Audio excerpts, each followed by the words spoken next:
How to drive safely. Tips number 1. Always wearing your seatbelt before starting the engine means that you should always fasten your seatbelt securely around your body before turning on the vehicle's engine.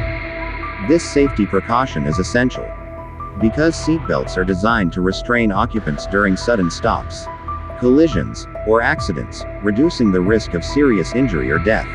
By putting on your seatbelt before starting the engine, you ensure that you are properly protected in the event of an unexpected incident while driving.